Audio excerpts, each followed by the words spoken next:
পাড়াগায় একটা ফলারের বামুন ছিল। তাহাকে যাহারা নিমন্ত্রণ করিত তারা সকলেই খুব গরিব। দই চিড়ে বেশি খাইতে দিবার ক্ষমতা তাদের ছিল না।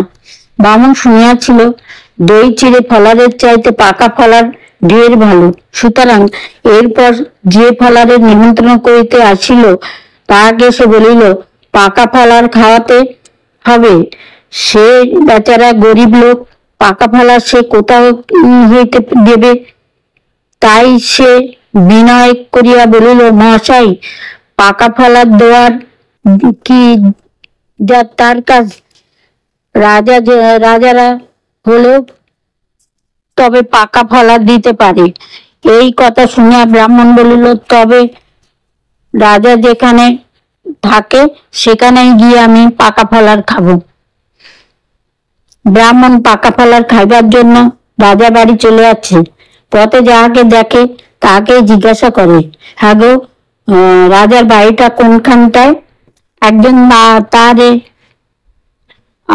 রাজার বাড়ি দেখাইয়া বলিল, ওই যে পাকা বাড়ি দেখছো, ওইটাই রাজার বাড়ি। ব্রাহ্মণ পাকা ফলার যেমন খাইয়াছে পাকা বাড়িও তেমনি দেখিয়াছে। সুতরাং পাকা বাড়ির কথা শুনিয়া সে ভারী আশ্চর্য হইয়া রাজার বাড়ির দিকে তাকাইল। সে দেশের সব লোকেরই কুড়ে ঘর, খালি দরজা, একটি সুন্দর পাকা বাড়ি ছিল। রাজার বাড়ি দেখিয়া ব্রাহ্মণ মুখে লাল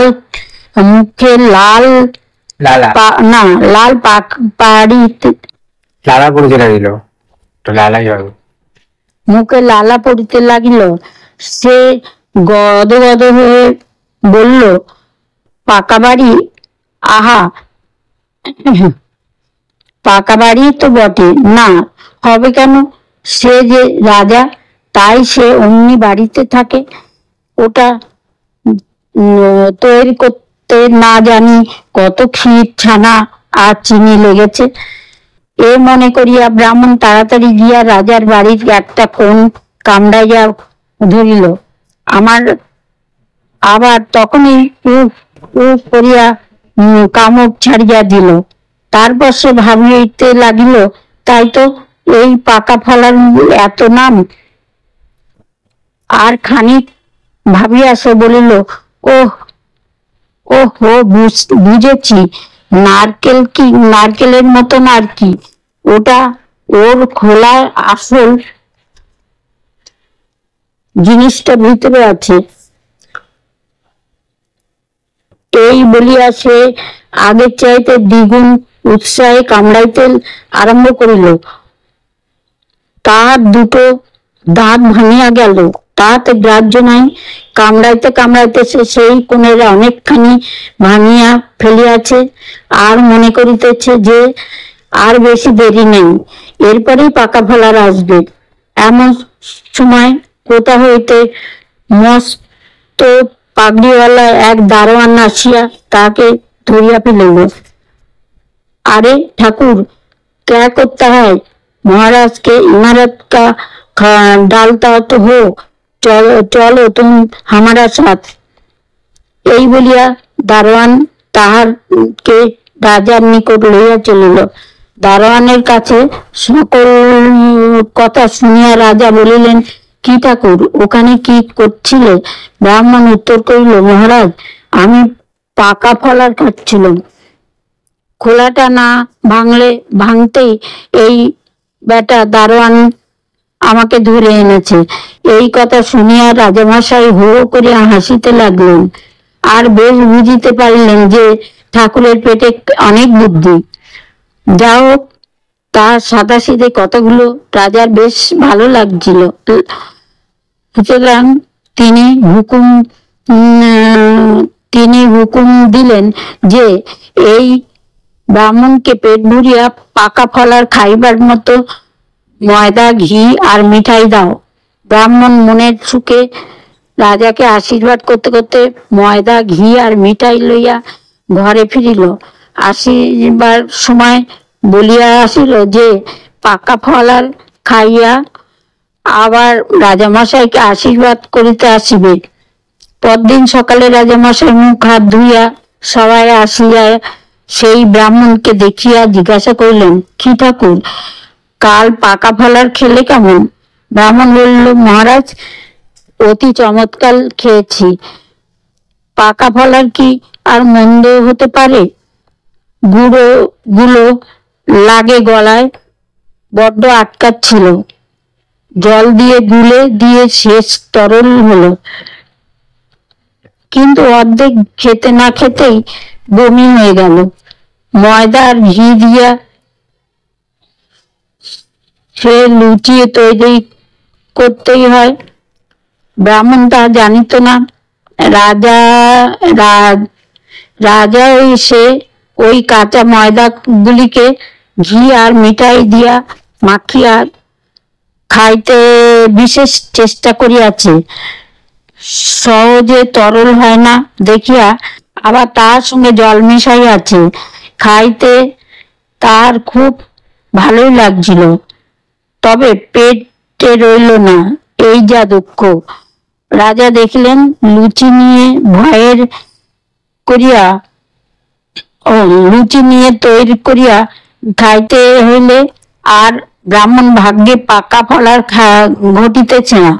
সুতরাং তিনি তাহার রসুলের ব্রাহ্মণের একজনকে তাকাইয়া বলিলেন, এখান থেকে ময়দা ঘি নিয়ে তোমার বাড়িতে লুচি তৈরি করে এই ঠাকুরকে পেট ভরে পাকা ফলার খাইয়ে দাও। রসুলের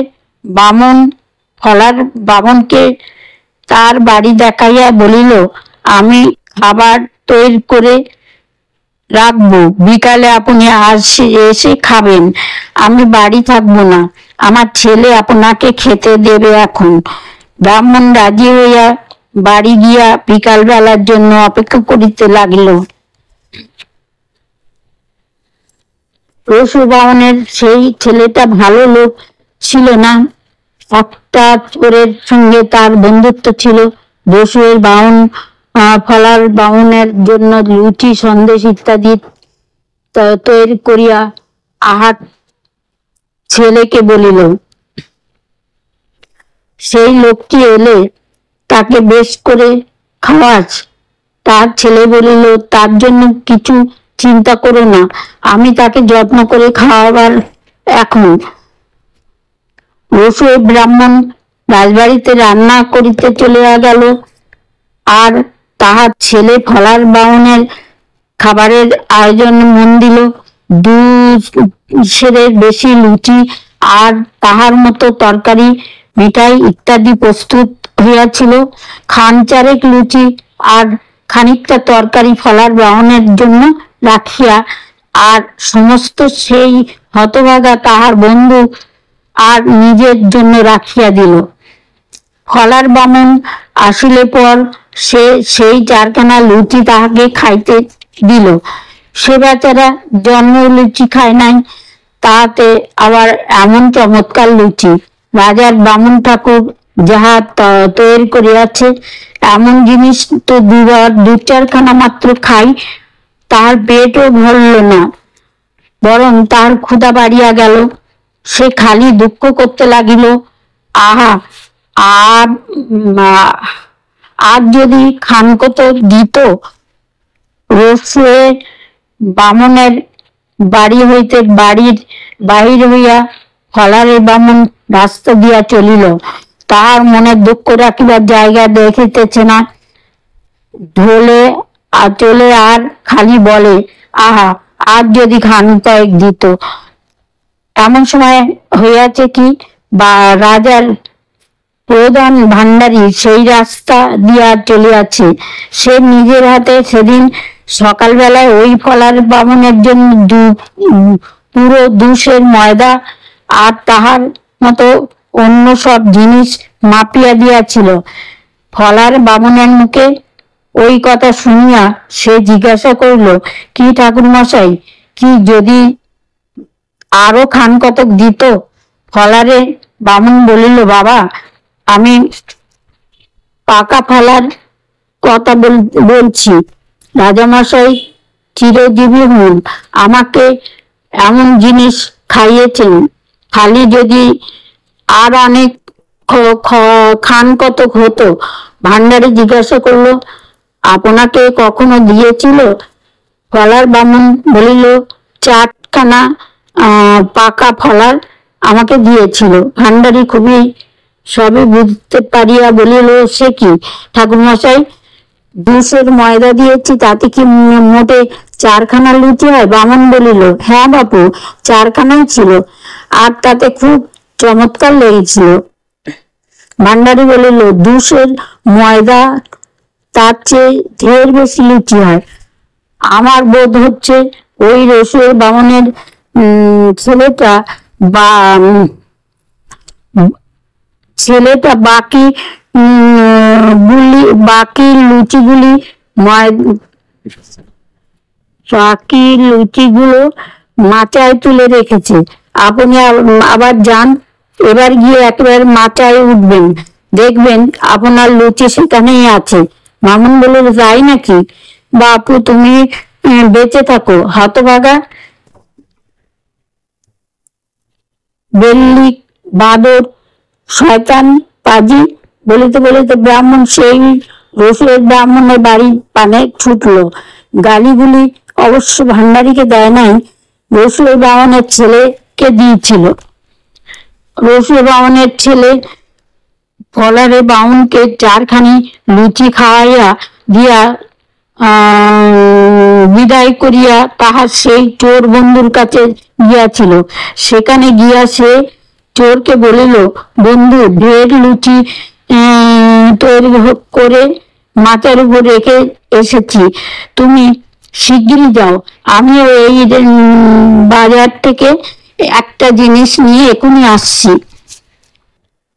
চোর রসুন বামনের মাথার উপর উঠিয়া সবে লুচির ঢাকনা খুলিতে যাইবেন, এমন সময় ফলারে বামন আসিয়া উপস্থিত।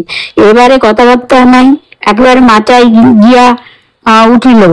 চোর মুশকিলে পড়িল, লুকাইবার স্থান নাই, পালাইবারও পথ নাই, এখন সে যায় কোথায়? শেষটা আর কি করে? মাচার কোণে একটা কাঠের থাম জড়াইয়া কোন রকমে বেমালুম হইয়া থাকিতে চেষ্টা করিতে লাগিল। একে সন্ধ্যাকাল তাহাতে আবার ফলারের বামন নিতান্তই সাদাসিধে লোক, লুচি খাইবার জন্য তার মনটা যার পর নাহি ব্যস্ত রহিয়াছে, সুতরাং চোরকে সে দেখিতে পাইল না। ফলারে বামন সামনে লুচি, সন্দেশ, তরকারি, মিঠাই সাজানো দেখিয়া খাইতে বসিয়া গেল। পেটে যত ধরিল তত সে খাইল, আর একটি হজমিগুলির স্থান নাই। এমন সময় ভারী একটা মজা হলো।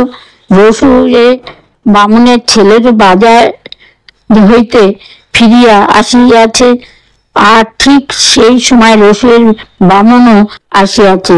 অন্যদিন সে প্রায় দুপুর রাত্রের পূর্বে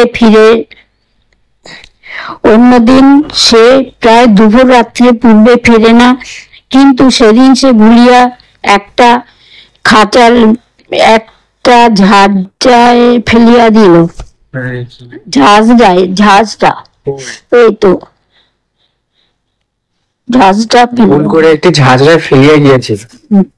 ভুল করে না, সেদিন সে ভুলিয়া একটা ঝাঁঝরায় ফেলিয়া গিয়াছিল, সেটার ভারী দরকার। ছেলে আশ্চর্য হইয়া জিজ্ঞাসা করিল, বাবা, তুমি এখনই ফিরে এলে যে? রসুয়ের বামন বলিল, ঝাঁঝরা ফেলে গিয়েছিলাম, তাই নিতে এসেছি। এতক্ষণে ফলারে বামনের পেট এত বোঝাই হইয়াছে যে আর একটু হলেই আর দম আটকাত। পিপাসায় গলা শুকাইয়া গিয়াছে, কিন্তু সেখানে জল নাই। সে জল জল বলিয়া চেঁচাইতে চেষ্টা করিল, কিন্তু ভালো করিয়া কথা ফুটিল না। রসুর বামন তার ছেলেকে বলিল, ওটা কি রে? ছেলে দেখিল ভারী মুশকিল। সে ফলার বামনের কথা তো আর জানিত না, কাজেই সে মনে করিয়াছে যে ওটা তাহার বন্ধু গলার তাহার বন্ধুর গলায় সন্দেশ আটকাইয়া বিশ্রী স্বরে জল চাইতেছে।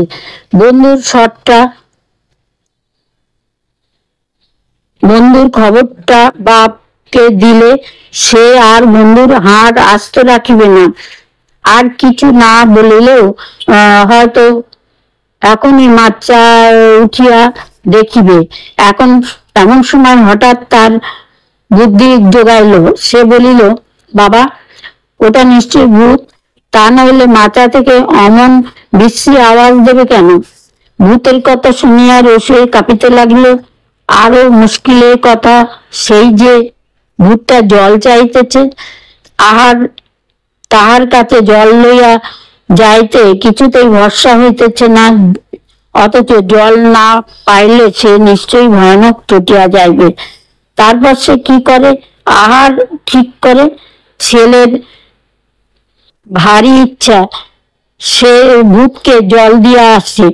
কিন্তু রসুলের বাহন বলিল, তা হবে না, যদি তোর ঘাড় ভেঙে দেয়। এই সময় তার মনে রইল যে মাচার উপরে কয়েকটি নারকেল ছাড়ানো আছে। সুতরাং সে ভূতকে বলিল, মাচায় নারকেল ছাড়ানো আছে, থামের আস্তে ভেঙে নাও। ফলার বামুনের হাতে কাছেই নারকেল গুলো ছিল।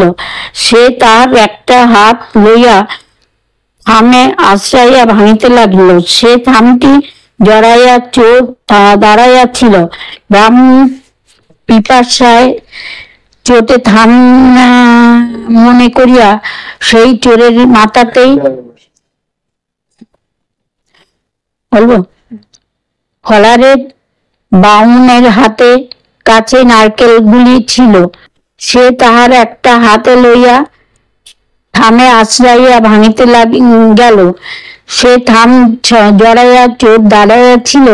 বামুন পিপাসায় চোটে থাম মনে করে সেই চোরের মাথায় নারকেল আশ্রাইয়া এবং বসাইয়াছে।